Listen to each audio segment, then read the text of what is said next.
오늘은 149번 파라샤, 신명기 32장 1절에서 52절 말씀.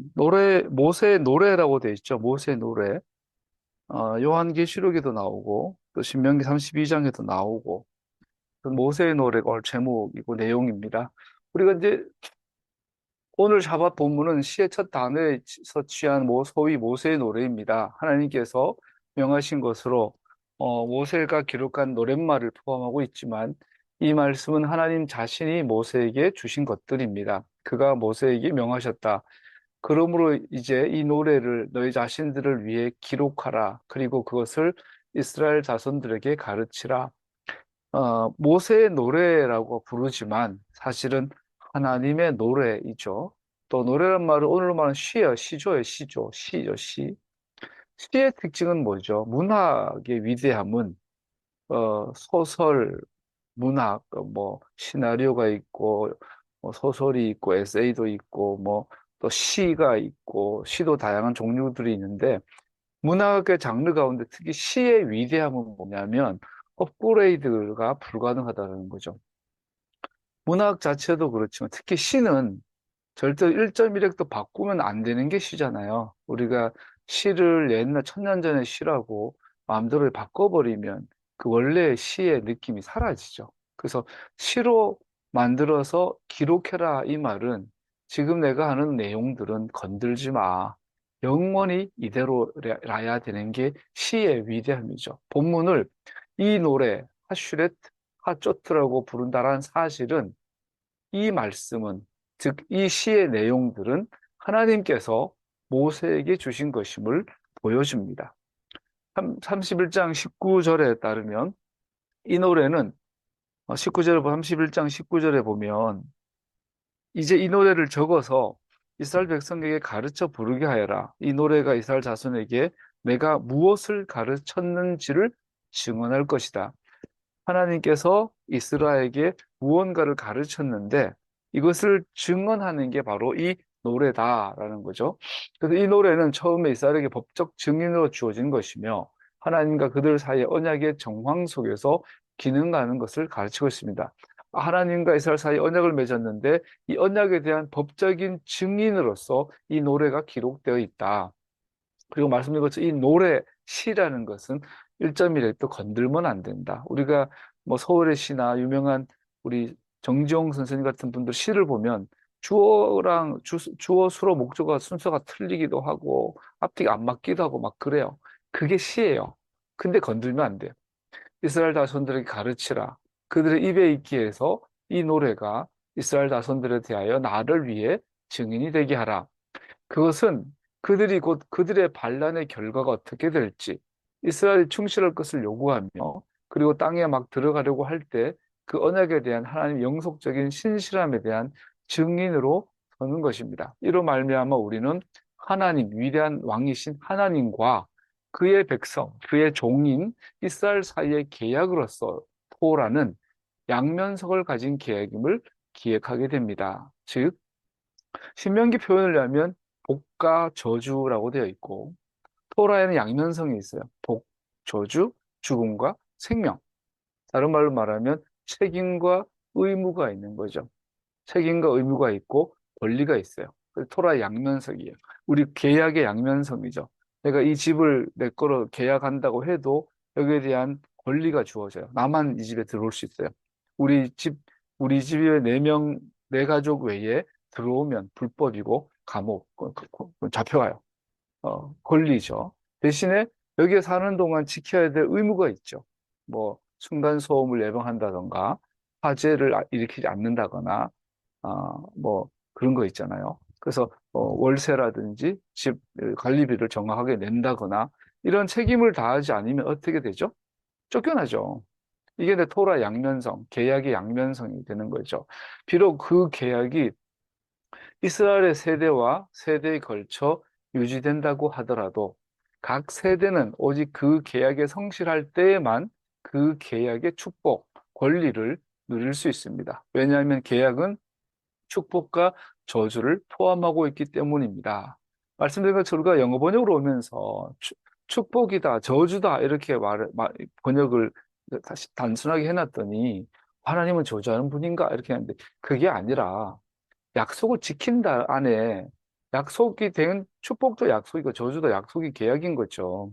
그래서 저주가 아니라 근데 알고 봤더니 이 계약이 저주가 아니라 그는 훈육이었다, 양육이었다. 사랑하는 사람을 끝까지 책임지기 위해서 결국은 축복도 축복이고 저주도 축복이었더라. 이게 이제 토라 양면성이면서도 그 안에 있는 신비이기도 한 거죠. 신은 그 속성상 흔히 언어와 최신 구물을 거절합니다. 즉 업그레이드를 거절합니다. 모세의 노래의 경우가 그렇습니다. 본문은 옛 히브리 어휘와 구형 구문의 표시를 포함하고 있습니다. 그렇게 본문은 70인역을 포함하여 번역가들에게 굉장한 난관을 제공합니다. 그래서 위대한 70번역 번역도 오늘 모세의 시를 딱 만나면 버벅거려요. 나중에 뭐 하나님의 아들들이 막 이렇게 막 나오는데 다 틀린 번역. 다행히도 히브리어 시는 대꾸법으로 지어지며 빈번히 한 줄의 단어가 불명확하면 그 평행구가 이해하도록 도와줍니다. 다행히 히브리어의 옛날 히브리어 사람들이 글 쓰는 습관이 했던 말을 다른 표현으로 평행구로 이렇게 다는 습관이 있다 보니까 옛날 고대 히브리어를 이해하지 못하더라도 평행구를 보면 힌트를 얻게 된다는 거죠. 이 시 전체를 통하여 우리는 시적 평행법, 대꾸법이 그 말의 의미를 이해하도록 하는 방법을 주의 깊게 살펴보아야 합니다. 그래서 성경은 문맥으로 읽어야 한다라는 것을 보게 되죠. 시작하는 절은 1절에서 3절은 하늘과 땅의 노래의 메시지와 그 계약의 중요성에 대한 증인으로 부르고 있습니다. 모세의 말, 토라는 비, 이슬, 어린 풀 위에 떨어진 물방울과 비교되는데 왜냐하면 토라는 자양분을 주고 자라나게 하기 때문입니다. 더 나아가 토라의 말씀들은 영혼을 새롭게 합니다. 그래서 32장 시의 첫 번째 줄 1절, 2절, 3절이 하늘아 나의 말에 귀를 기울여라. 땅아 나 입에서 나오는 말을 들어라. 그러면서 하늘과 땅을 증인으로 초대하는 거예요. 법, 뭐 노래인데 하나님과 이스라엘 사이가 법적인 계약을 하는 법정이라고 법원이라고 생각해 보세요. 그래서 두 사람이 계약을 맺을 때 증인으로 하늘과 땅을 부르는 거예요. 그러면서 나의 교훈은 돼 있는데 이 우리 너와 나 사이에 맺는 이 계약은 이 약속은 이런 뜻이기도 하죠. 내리는 비요 풀밭을 적신 소나기다.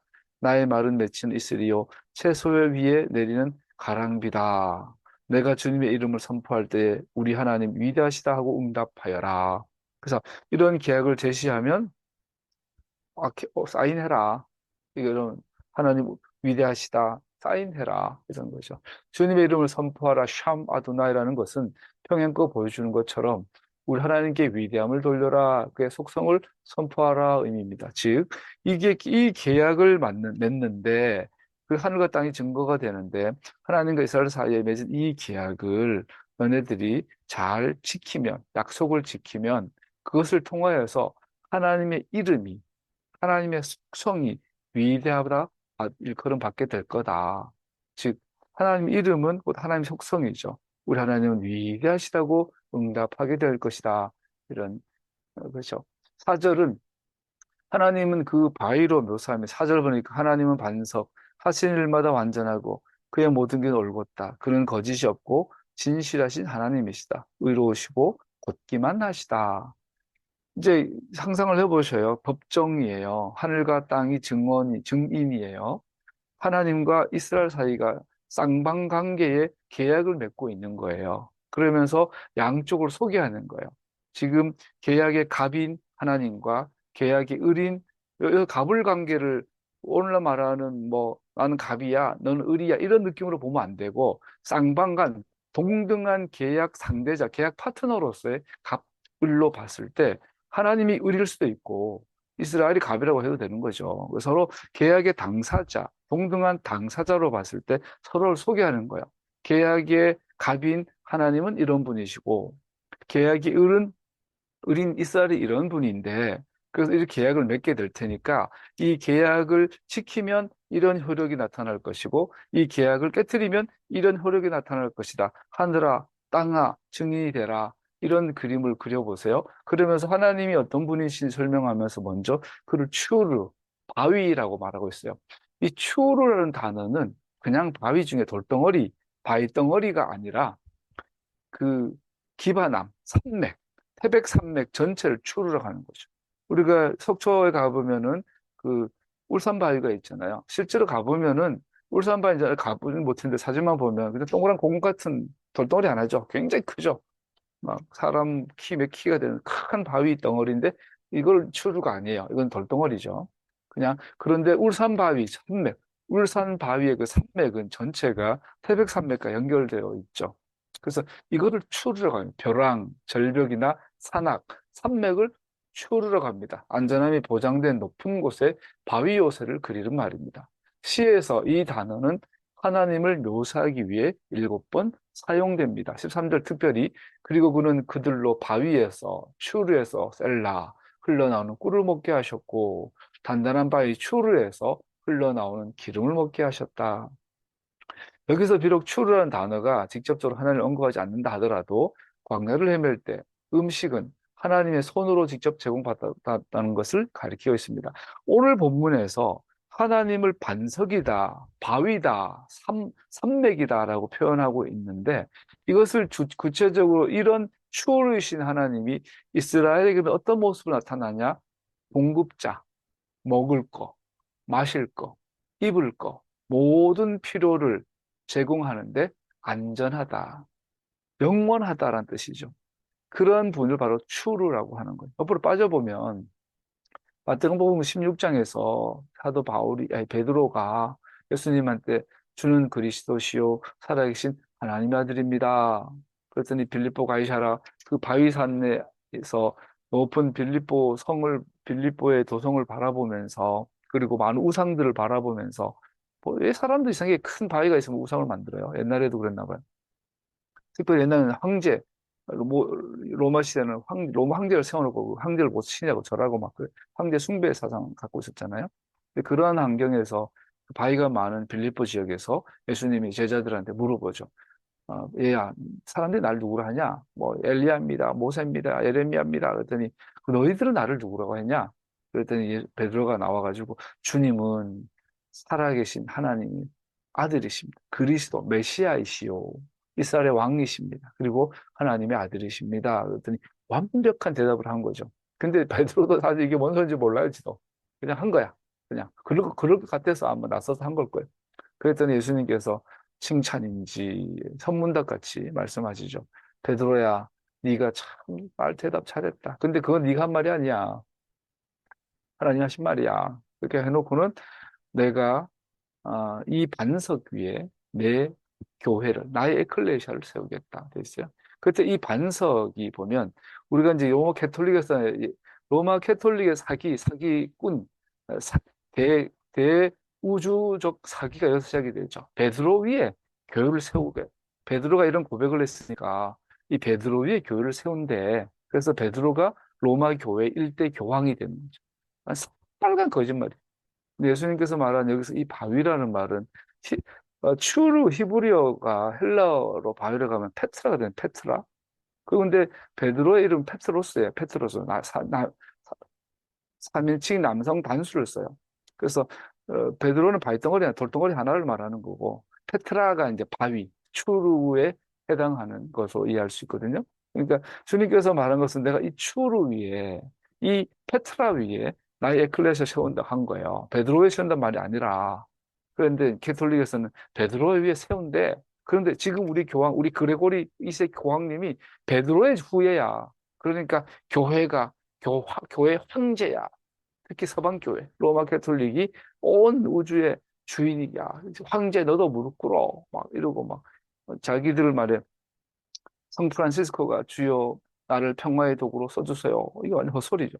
그 평화의 도구가 로마 캐톨릭, 로마 캐톨릭 로마 캐톨릭 교회를 우주적 교회, 하나의 교회, 유니버설 처치로 인정하는 것이 주님 나를 평화의 도구로 써주세요. 이 기도문이거든요. 이게 완전 헛소리한 거죠. 그렇죠. 예수님께서 세우신 교회는 페트라, 추르입니다. 그 오늘 본문에 가면 이 추르는 하나님 자신을 설명합니다.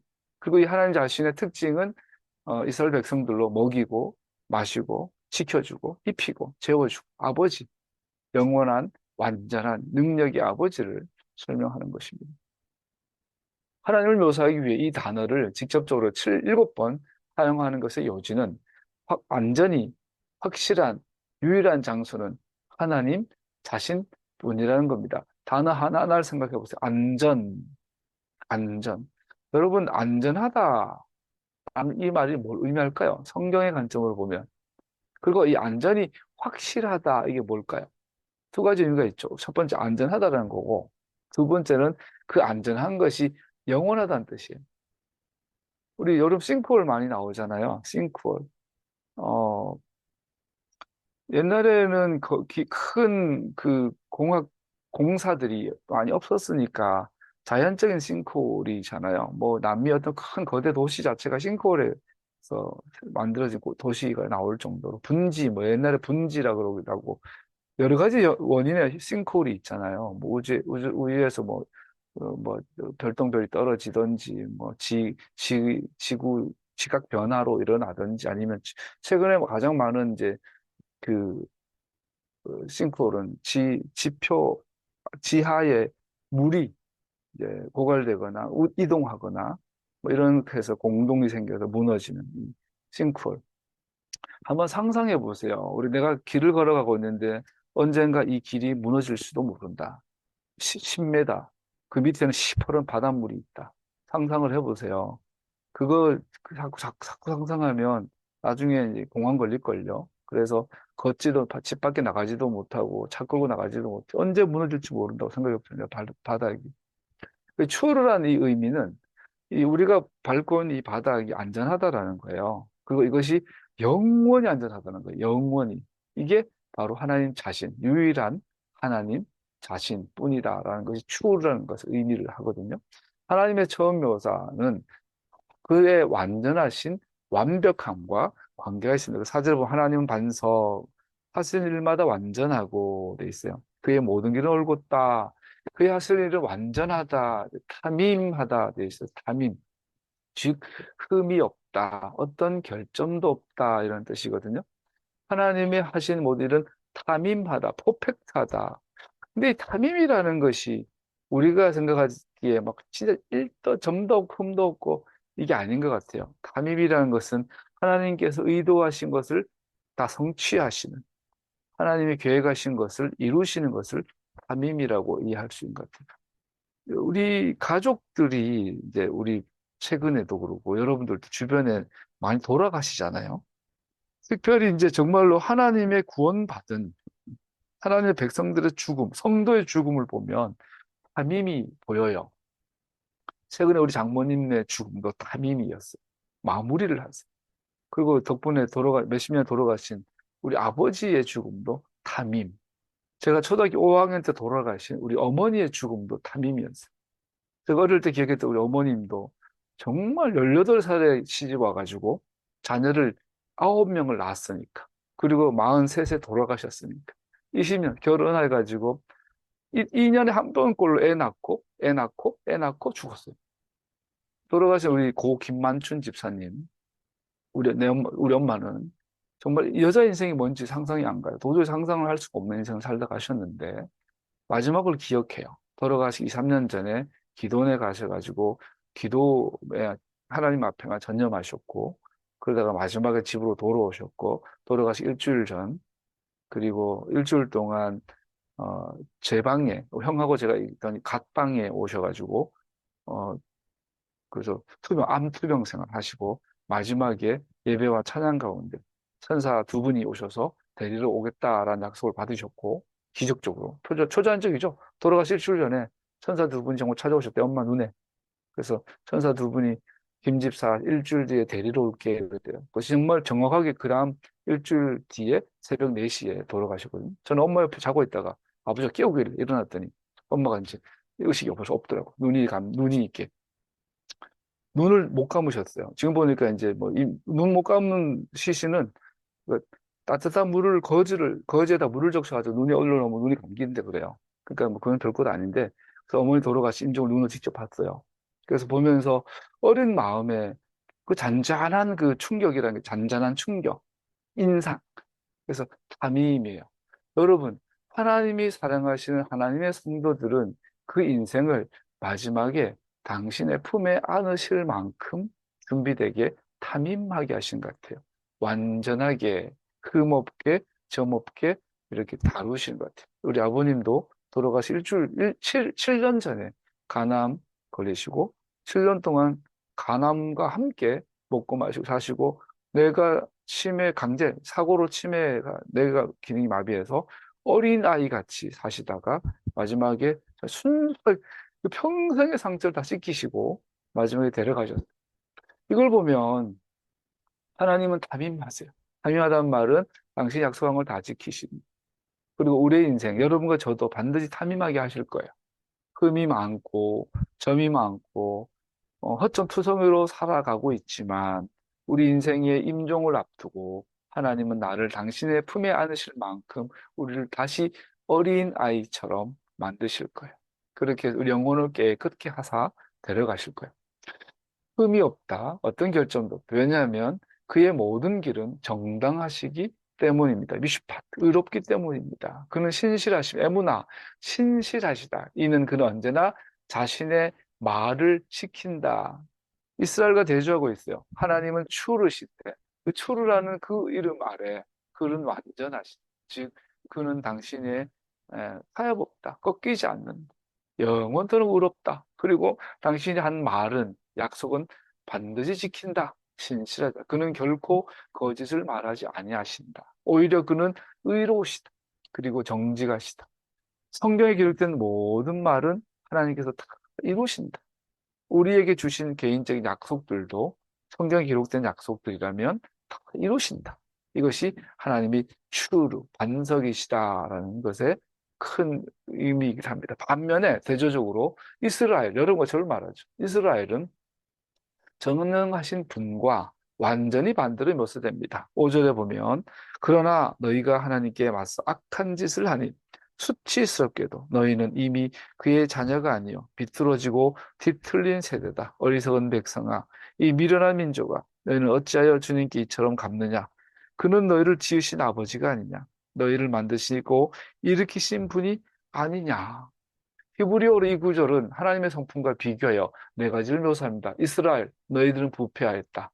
로바납, 너희들은 하나님의 자녀가 더 이상 아니다. 무맘, 흠이 많고 결점이 많다. 프탈폴, 구부러지고 삐뚤어져 있다. 이스라엘을 말합니다. 그 오늘 우리의 모습을 보면 정확합니다.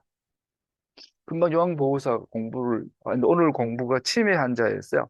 치매 노인대 특징 뭐 이런 거 지금 오전에 4시간 배우다 왔는데 치매에 대해서 배워보니까 돌아가신 할아버지가 치매 중증이긴 하셨는데 옛날에 노막 났다 그랬거든요. 귀신 들었다는 나이가 들면 노막 나가지고 저런다 그랬는데 요즘은 이제 그게 과학적으로 의학적으로 다 이제 분석이 돼서 치매로 해서 이제 간병하고 요양하는 지경까지 굉장히 발전했죠. 근데 그 치매에 대해서 강의를 듣다 보니까요. 어떤 생각이 드냐니까 야 인간이 이렇게 비참한 존재인가 한번 들어보세요. 치매가 걸리면 지각이 사라져요. 그래서 숟가락을 들었는데 이 숟가락을 들고 있는 자체를 인식을 못해. 그래서 무거운 숟가락을 들려주면 뭐 들고 있네? 근데 밥을 먹어야 되는데 이걸 들어서 먹는다는 거를 기억을 못해요. 치매에 걸리니까. 더군다나 입에 넣어줘. 그럼 입에 넣는 이걸 씹는 걸 잊어버려요. 기껏 씹어 놓으면 이제 삼키는 것도 이제 잊어버려요. 평생에 먹고 마시고 씹었는데 씹고 삼키는 것도 기억을 못해. 그러면 나중에 이제 캔에서 음료 따가 입에 넣어줘야 되는. 또 이제 변감이 와요. 똥이 마려워.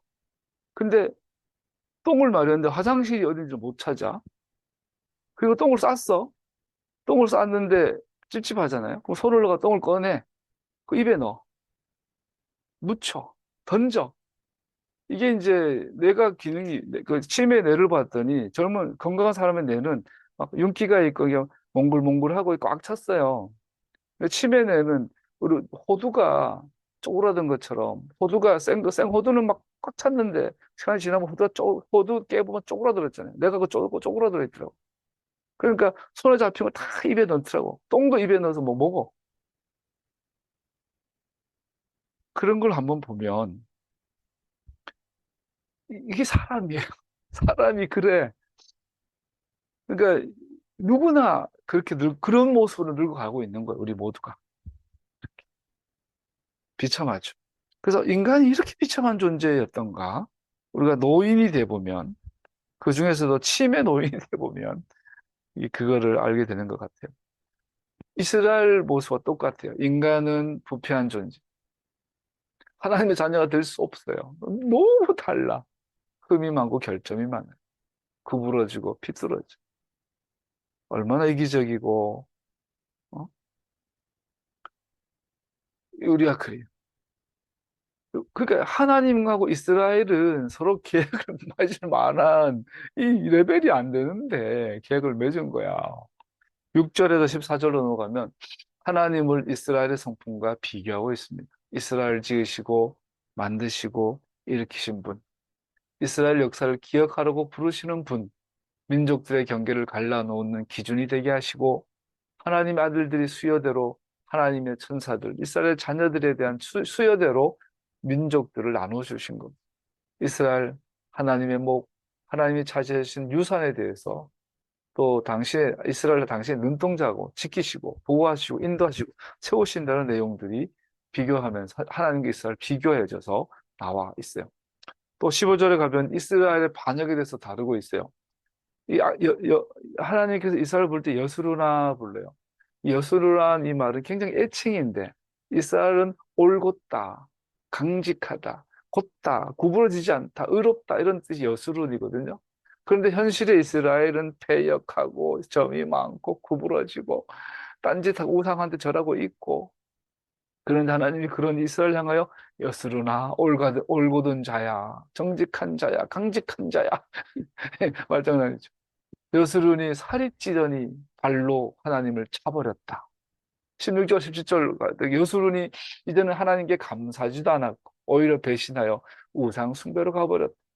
7, 8절, 21절까지는 반역과 우상 숭배의 결과 너는 하나님과 인연이 끊어지고 하나님은 그들을 향하여 얼굴을 숨기셔. 하나님의 질투가 그들을 질투의 불로 태워버리신 이야기. 22절, 25절까지는 하나님이 이스라엘 징계하는 이야기 이렇게 계속해서 나옵니다. 나의 분노에서 나오는 불꽃이 저 아래 수월까지 타들어가며 땅 위에 있는 모든 것들을 삼켜버리고 몇 뿌리까지 살라버릴 것이다. 이렇게 되어 있습니다. 자, 요가 봤을 때 하나님과 이스라엘, 하나님과 우리의 모습을 봤을 때 도무지 레벨이 대화할 레벨이 계약을 맺을 레벨이 관계를 맺을 레벨이 되지 않는데 왜 하나님은 이렇게 오매불망 그냥 버리면 될 걸.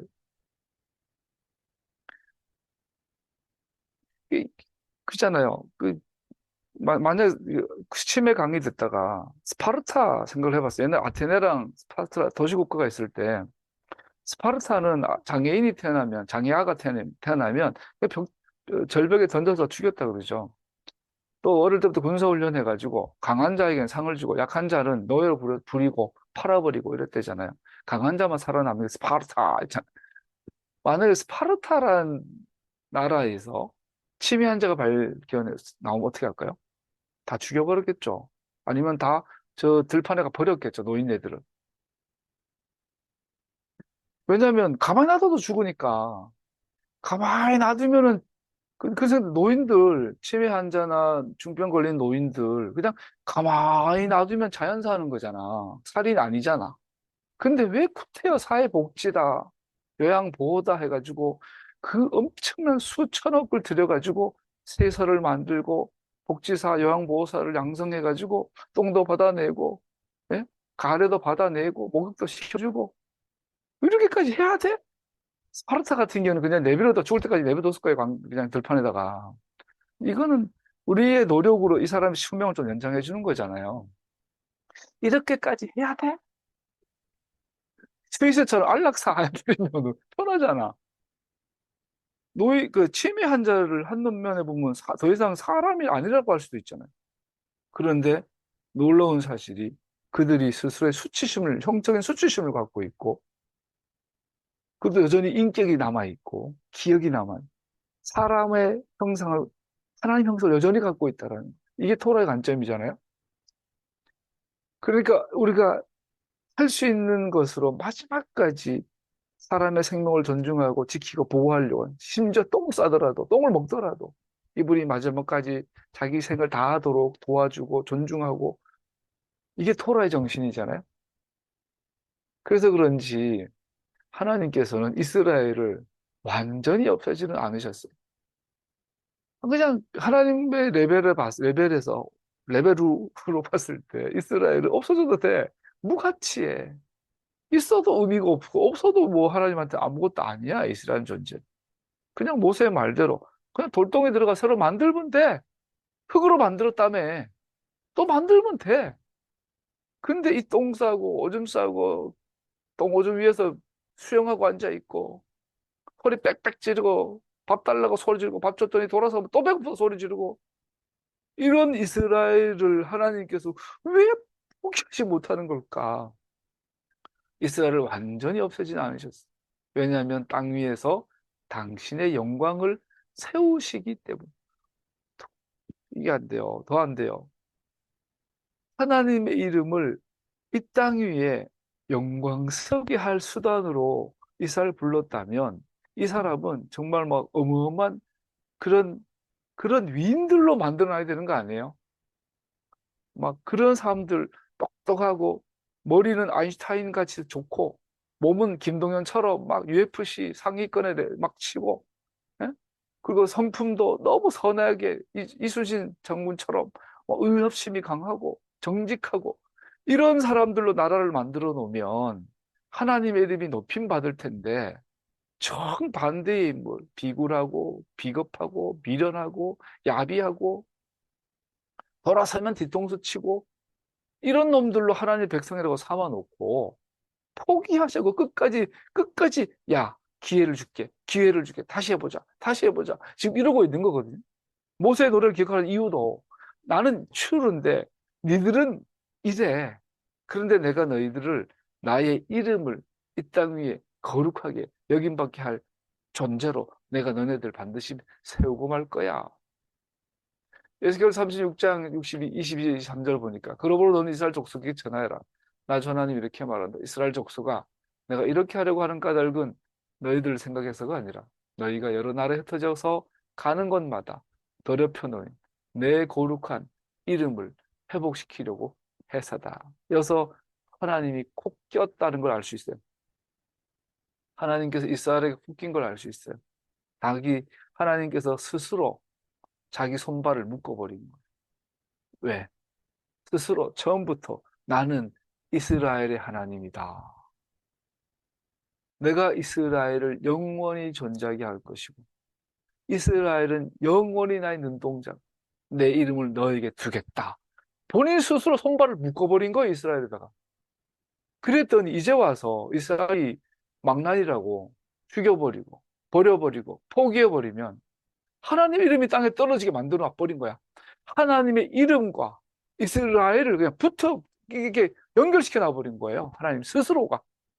그것이 하나님에게는 자충수고 하나님 입장에서는 올가미가 되고 벗어날 수 없는 책임이 될 걸 아시면서도 그렇게 해놓으신 거예요. 원해서. 너희가 여러 나라에 흩어져 살면서 내 이름을 더럽혀 놓았으므로 거기에서 더럽혀진 내 큰 이름을 내가 다시 거룩하게 하겠다. 그래서 하나님께서 아까 스파르타처럼 객관적으로 전략을 경제적인 군사적인 여러 가지 사회적 비용을 비교해 봤더니 차라리 이 노인네들 이 장애인들 다 없애버리고 건강한 애들 데리고 사는 게 더 나을 것 같아. 그런데 그럴 수 없게 만들어 놔버렸어요. 왜? 이 문제 많고 탈 많고 보잘것없는 이스라엘에 하나님의 이름을 동일시켜 놔버렸어요. 처음부터 하나님께서 그렇게 이스라엘을 선택해 버리신 거예요. 알면서도. 그래 놨더니 이제는 이스라엘이 무슨 짓을 해도 어디 가서 망나니 짓을 해도 하나님께서 약속대로 혼은 내시지만 버리지를 못하는 거예요. 왜? 하나님의 이름이 연결되어 있기 때문에 너희가 여러 나라에 흩어져 살면서 내 이름을 더럽혀 놓았으므로 거기에서 더럽혀진 내 큰 이름을 내가 다시 거룩하게 하겠다. 즉, 내가 너희들 회복시키겠다. 이방 사람들 지켜보는 앞에서 너희에게 내가 내 거룩함을 밝히 드러내면 그때야 비로소 그들도 내가 주인 줄 알 것이다. 이놈들, 그러나 내가 너를 포기하지 않겠다. 왜? 네가 내 이름이고 네가 내 얼굴이고 네가 내 영광이기 때문에 내가 너를 반드시 힘주고 반드시 회복하고 반드시 정상에 돌려놓겠다. 그래서 내 이름이 열방 가운데 거룩히 여긴 받게 하겠다. 그래서 열방이 나로 주인 줄 알게 될 것이다. 그게 은혜라는 거죠. 그래서 여러분과 제가 이 땅에 존재하고 살아갈 충분한 가치가 나에게, 자신에게 있는 거죠. 이 사실을 모세는, 하나님께서는 이스라엘이 깨달았으면 하셨던 거예요. 29절 읽어보면, 32절, 29절 보면은 자기들이 왜 패배를 당하였는지를 깨달을 지혜라도 있었으면 좋으련만, 그들의 종말이 어떻게 될지 깨닫기만이라도 했으면 좋으련만, 이 미련한 이스라엘아, 네가 누군지, 네가 어떤 네가 존재인지를 네가 알았으면 좋겠다. 원수들의 종말을 네가 깨달았으면, 네가 지금 내가 싫고 하나님이 싫고 바알이 좋고 뭐가 좋고 다른 신을 섬기러 자꾸 떠나가고 내 말은 안 듣고 남의 말은 듣는데, 네가 제발 그들의 실체를 좀 알았으면, 하나님께서 포기해 주셨기에 그들의 포도는 독사의 독이 가득하며 쓰고 원수들이 넘어질 때가 곧 온다. 주님께서 복수하실 거다. 이거를 네가 알았으면. 요즘 젊은 애들한테 교회 가자 그러면은 안 간다 그러죠. 예수 믿자 그러면 예수님 어디냐, 하나님 어디냐고 막 그러죠. 근데 우리나라에서 공부 제일 잘하는 애들은 서울대학교 법대 나온 우리 대통령께서 얼마나 굿하는 걸 좋아합니까? 목사한테는 절 기도받고, 굿한테 가서는 굿하고, 남의 효령가교 그 교육 가서는 이게 지금 쭈글쭈글하고 부쩍 들고 다니고. 신이 없다는 인간들 나와보라 그래. 39절, 그러나 이제는 알아라. 나밖에 다른 신이 없다. 나는 죽게도 하고 살게도 한다. 나는 상하게도 하고 낫게도 한다. 아무도 내가 하는 일을 막지 못한다. 주님을 미워하는 자들에게 보응하실 것을, 그 영원하심을 두고 맹세하고 계셔요.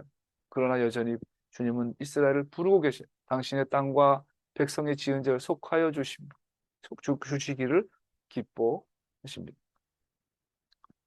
아, 그러면서 아까 우상에 대해서 이야기했는데 오늘 본문에 재밌는 표현들이 나와요.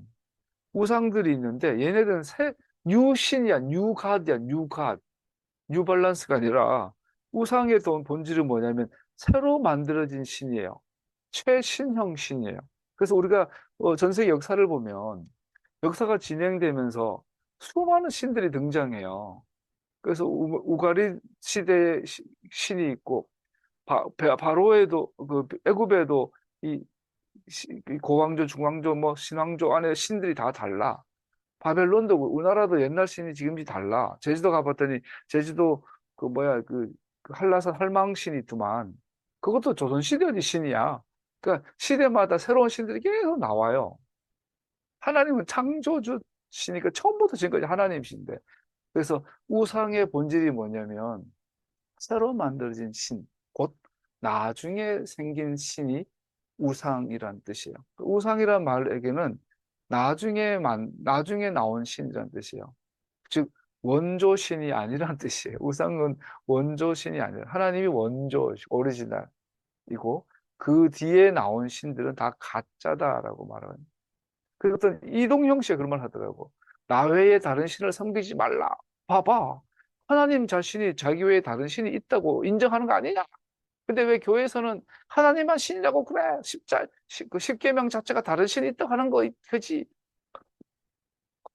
네, 그 소리 듣고 예수 믿는 사람도 그 지능이 좀 있어야 돼 보면 그 신앙 지능이라는 게 좀 있나 봐.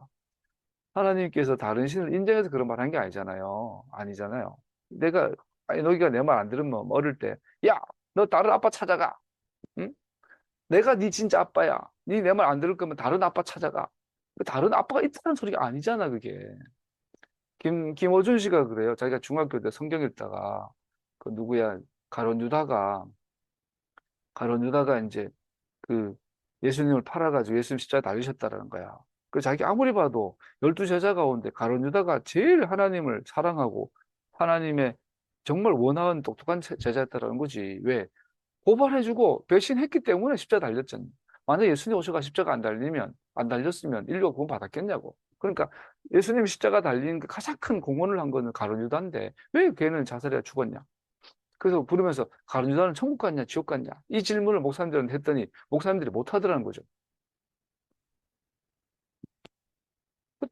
하마죠, 그죠? 가룟 유다가 천국과 지옥과 그게 뭐가 그게 지가 회개했으면 천국 갔을 거지고 회개 안 했으면 지옥 갔겠죠. 어? 그 뭐 간단한 걸 가지고 그렇게 고민을 하려는지 모르겠는데 나는 게 별 문제가 아닌데 이것처럼 여러분 다른 신은 없다. 나 외에 다른 신은 없다. 네가 나 외에 다른 신을 섬긴다면 그 신은 새로 만들어진 나중에 나온 신이다. 속지 마라. 내가 죽게도 하고 살게도 한다. 내가 상하게 하기도 하고 낫게도 한다. 아무도 내가 하는 일을 알지 못한다. 이제는 좀 알아라. 이렇게 말하고 말씀하고 계시죠.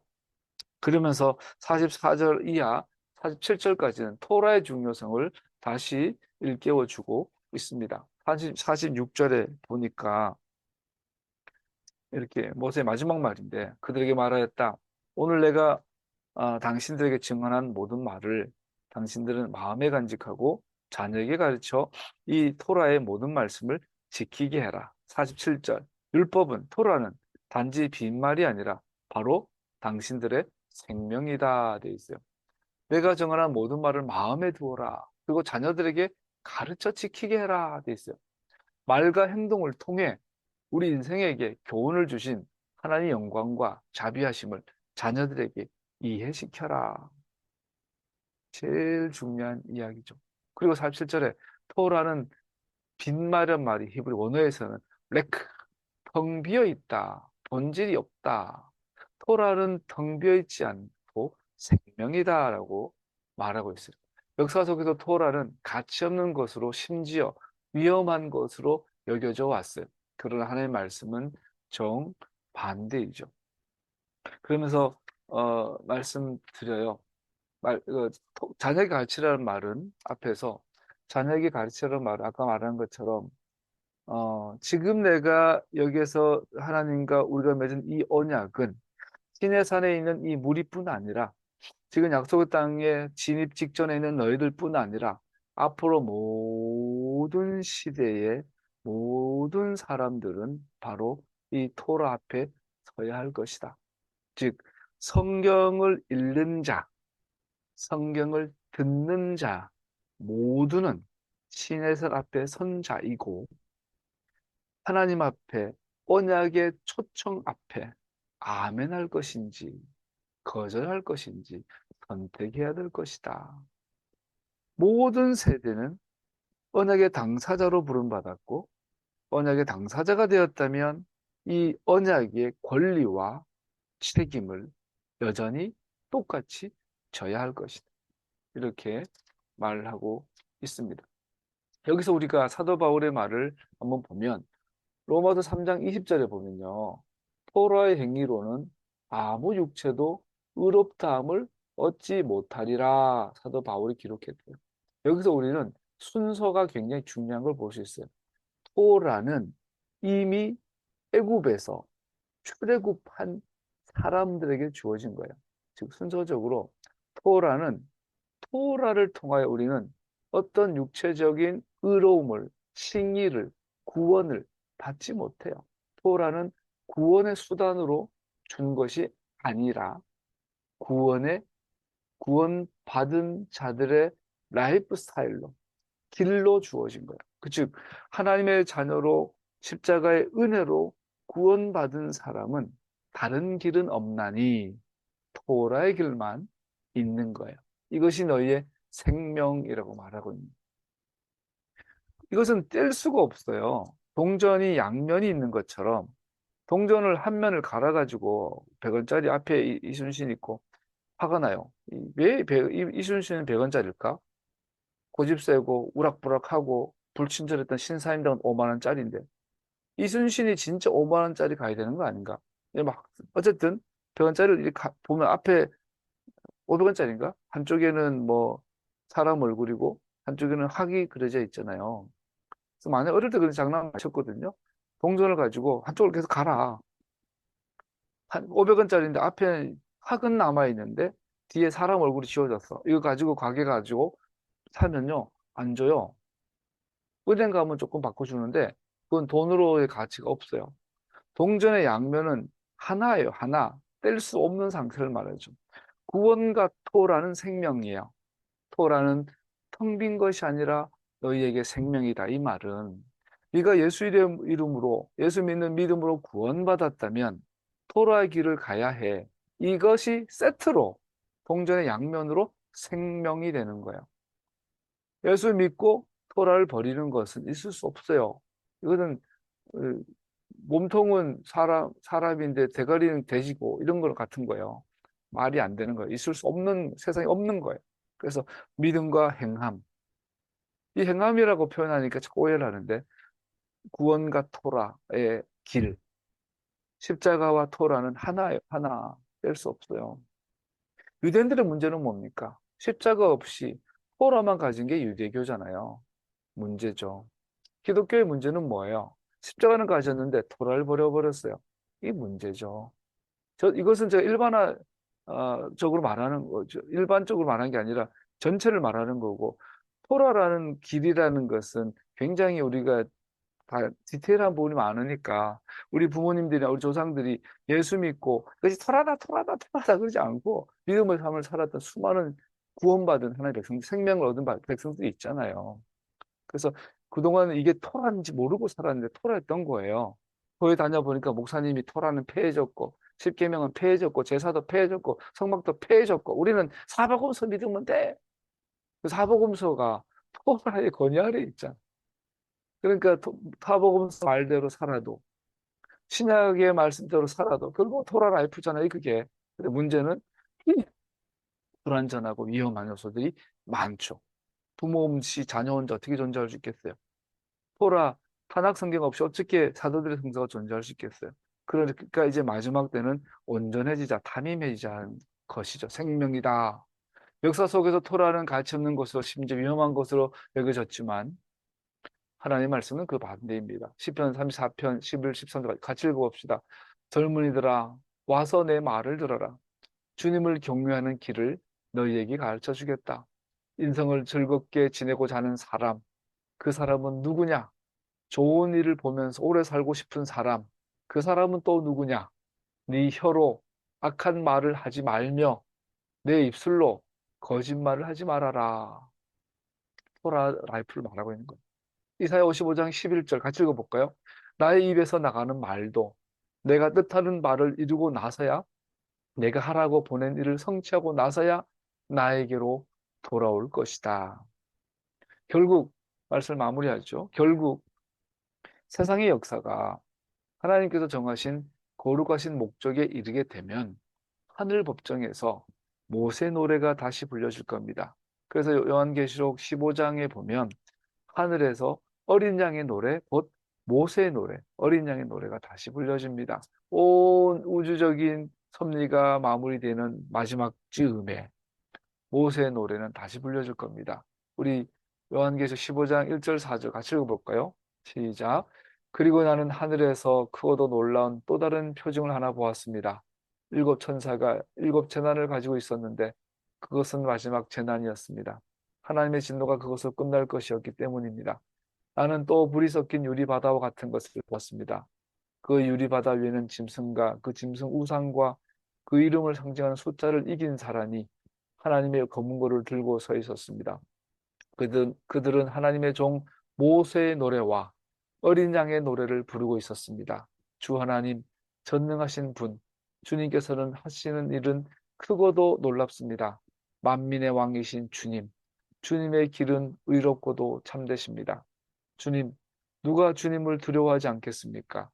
누가 주님의 이름을 찬양하지 않겠습니까? 주님만이 홀로 거룩하십니다. 모든 민족이 주님 앞으로 와서 경배할 것입니다. 주님의 정의로운 행동이 나타났기 때문입니다. 하나님의 백성들이 그의 계명을 따르는 삶을 살며 그래서 승리할 때, 그래서 민족들이 그에게로 나와 그를 경배하게 될 때 하나님의 영광은 명확해질 것입니다. 신명기 4장 6절에서 8절 같이 보고 마치죠. 당신들은 이 규례와 법도를 지키십시오. 그러면 여러 민족이 당신들이 지혜롭고 슬기롭다는 것을 알게 될 것입니다. 그들이 이 모든 규례에 관해서 듣고 이스라엘은 정말로 위대한 백성이요 지혜롭고 슬기로운 민족이라고 말할 것입니다. 주 우리 하나님은 우리가 기도할 때마다 우리 가까이에 계시는 분이십니다. 이와 같은 하나님을 모신 위대한 민족이 어디에 또 있겠습니까? 오늘 내가 당신들에게 준 이 모든 율법과 같은 바른 규례와 법도를 가진 위대한 민족이 어디에 또 있겠습니까? 호세의 노래에서 하나님과 이스라엘을 대조했을 때 생명이신 영원한 반석이신 하나님과 엉망진창인 이스라엘, 그러면서 그 엉망진창인 이스라엘이 생명으로 영원한 반석 위에 서도록 하나님께 주신 것이 바로 토라였어요. 그래서 이 토라의 위에 섰을 때 하나님과 영원한 교제가, 영원한 주님의 거하심이 우리에게 이루어지는 것이죠. 그래서 예수님께서 내가 이 반석 위에 내 교회를 세우겠다. 음부의 권세가 이기지 못할 것이다. 여러분과 저에게 이 은혜가 넘치고 있으니 모든 순간마다 믿음으로 승리하시기를 축복합니다. 기도하겠습니다.